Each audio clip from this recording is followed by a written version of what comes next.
This interview is for information only and should not be considered as investment advice or a recommendation to buy shares in the company featured. Welcome to this Stock Box interview.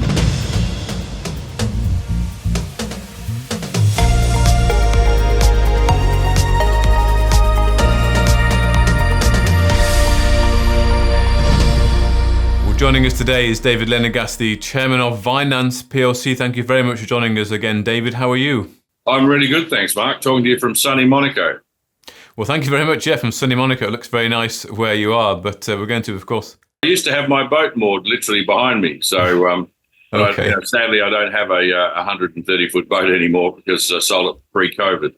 But right, okay. But, I still like coming to Monaco.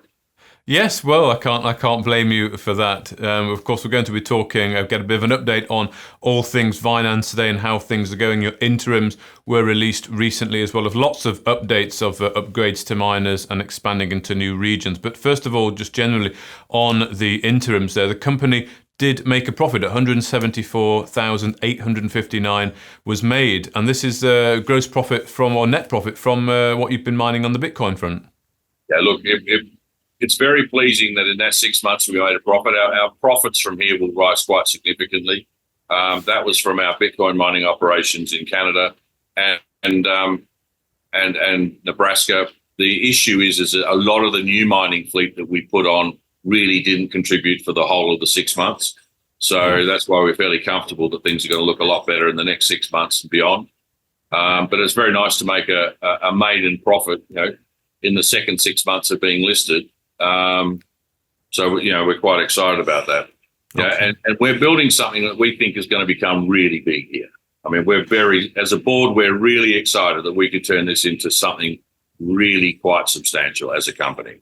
Well, that does tie into what you said in the RNS recently. I think it was in the interims, actually. You say you have nearly 14 Bitcoin in the bank, 13.85, and we are in a solid position to advance the company forward, growing out a much bigger decentralized deployment of Bitcoin mining clusters in multiple data facilities throughout the United States and Canada. And of course, we've gone through the halving since then as well, which effectively means that it's doubly more expensive, doubly harder to mine the Bitcoin. Bitcoin. It's not more expensive, right? So that's where the market doesn't understand. What it means is instead of 450 Bitcoin or 900 Bitcoins a day being put into the pot that people can compete for with their computers, there's only now 450. So our operating costs are the same. Mm-hmm. Our revenues drop by half. Right. Okay. So pre-halving, our operating costs were around about 15, maybe sort of $18,000 US a Bitcoin. Yeah. So now, since the halving, our operating costs, our operating costs are the same, but our revenue has gone down by half. So our operating break even is probably now around about sort of $30,000 to $40,000 a coin. Yeah. Okay. And that's the same for everybody across the sector. But where we're very well positioned is our cost base is so low that we're gearing this company for a massive rise in the Bitcoin price. So you see Bitcoin at 100, 150,000, 200,000, 250,000, whatever the number goes to in the next halving period, which is typically 4 years, our operating costs are fixed. So the leverage and the P&L that goes to the bottom line for us with a rising Bitcoin price is really quite significant. Okay. So therefore, we're really cranking out, the whole concept of rolling out new Bitcoin clusters in North America. We've got quite a few in Canada. So I'd like Canada. I'd like to be able to put more in Canada because the power is cheaper. But in reality, America's where we're going. And we put some news releases out in the last week or two saying that, we've now launched in Iowa. That's going very well. We got 20 units operating there very quickly just to sort of trial the system, make sure that the Bitcoin report to our wallet and our operating costs sort of fit with the economic model. We've just got another 40 that we've ordered at the moment for the same data center in Iowa. That group has 3 or 4 different other data centers in Iowa that we may well look at rolling into as well as separate clusters.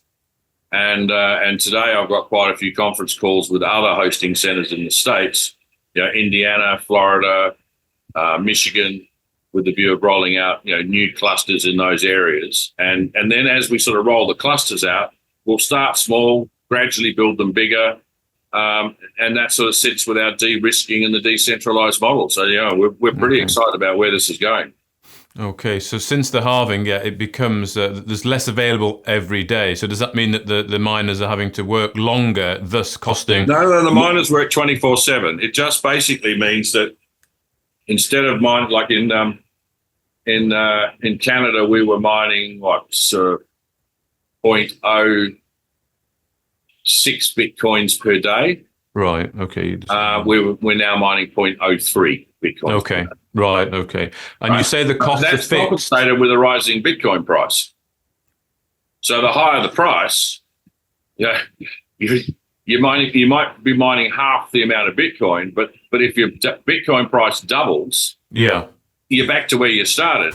And between halvings, typically in the last, not typically, in the last sort of 4 halvings, the Bitcoin price has gone up between 8 and 10x. Sure. So if I can keep my cost base low and static, then as we go through rising Bitcoin prices between here and the next halving, it's somewhere between 8 and 10x, or maybe even 20 and 30x, now that you've got the global ETFs now live in the USA, Australia, and Hong Kong now. I think we're geared for some pretty spectacular performance. Well, it sounds like it, David. So you're saying that the break even, if you like, is circa 30,000, the price of Bitcoin. But somewhere between 30 and 40. You need to let it settle in. I mean, the halving only happened sort of like the 19th of April. And Bitcoin miners did some strange things. I mean, at one stage there, post the halving, 2 days after the halving, we were actually producing twice as many Bitcoin as we were doing before the halving. Okay. So it's really weird. But then, 4 or 5 days later, the Bitcoin mine crashed to where it should have been, which is exactly half of what we were doing pre-halving. Okay. I think you'll let it settle in so we know what our prices will be. And your energy costs, you say they're fixed, and how long are they fixed for? Right, so it depends on the contract. So the Iowa one, we've decided to fix in for 12 months. In Canada, we're fixed in for 3 years. Okay. We can rearrange those energy prices, from a longevity perspective, pretty easy. So, and the nice thing about Bitcoin miners is they're transportable. If a data center has an issue, or the pricing points in that particular state, or tax regimes in that particular state go the way we don't want them to go, we can literally box up the Bitcoin miners or computers and take them to another data center. They're our miners with our serial numbers. Okay, yeah. And I think I noted from the announcement as well that you said that the current halving will actually price a lot of other miners out of the market. Are you seeing that already? Well, we don't see it. There's a lot of big miners running very old fleet, and looking at a whole lot of the metrics out of the States, particularly from the big sort of research and analytical people.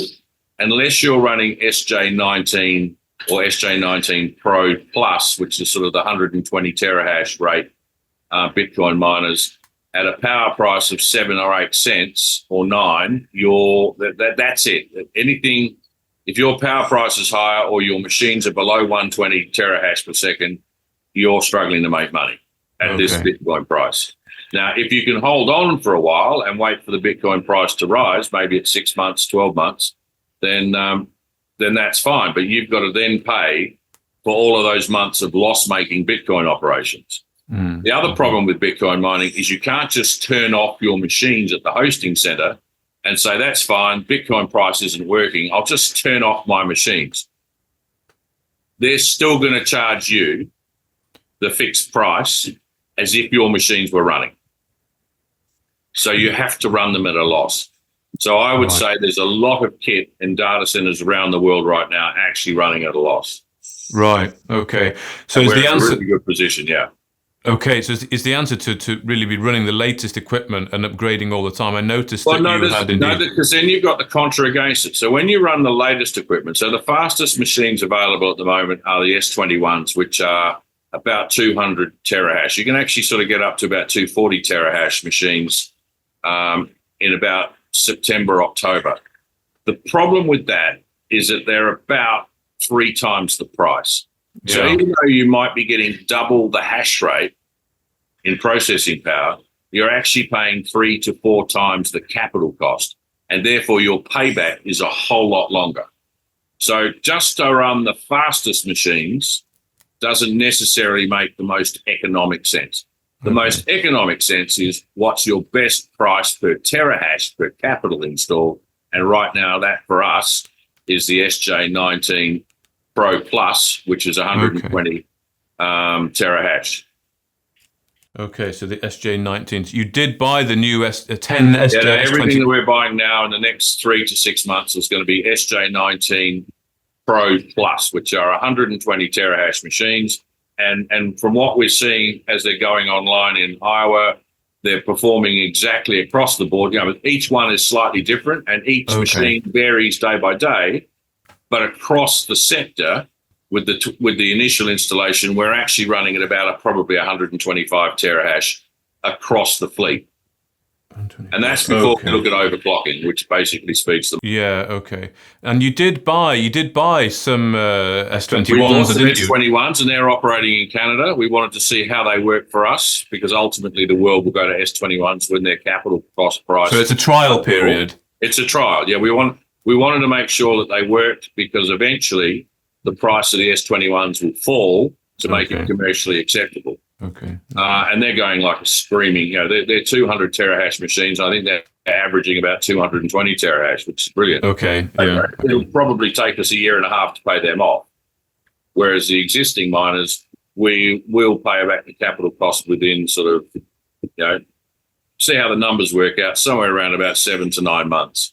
Right. Okay. Okay. Well, that all makes sense. And then in terms of the amount of miners spinning, is it about 300? Yeah, we're over 300, yeah. Over 300. And look, we're on a mission to be in the thousands by the end of the year.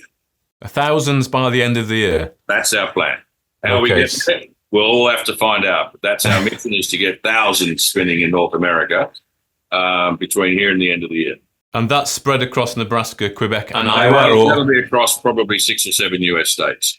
Further states, right? Yeah. Okay. The real focus for us is the US. I think we've got enough in Canada at the moment. Okay.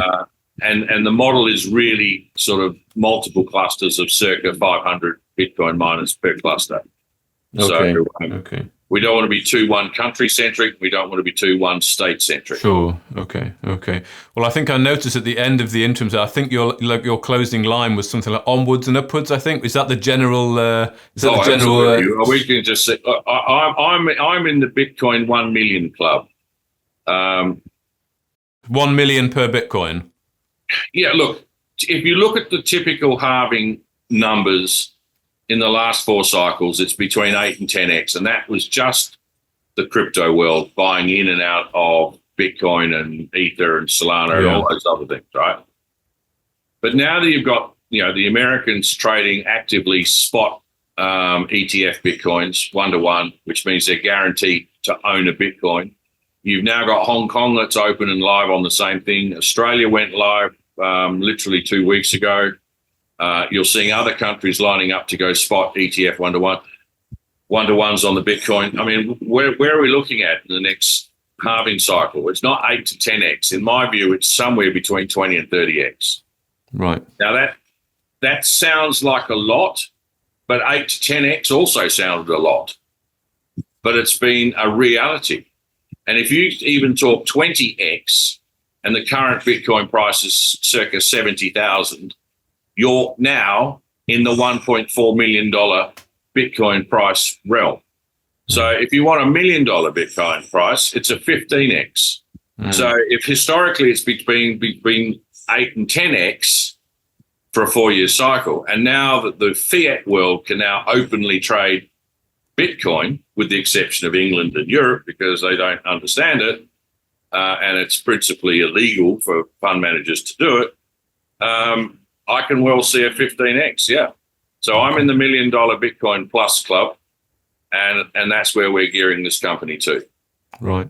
Okay. Well, thank you very much for that update. Again, as always, David Lenegasti, Chairman of Vinanz PLC. Great. Thanks, Mark. Cool. If you enjoyed this interview, then give us a thumbs up, a like or a retweet.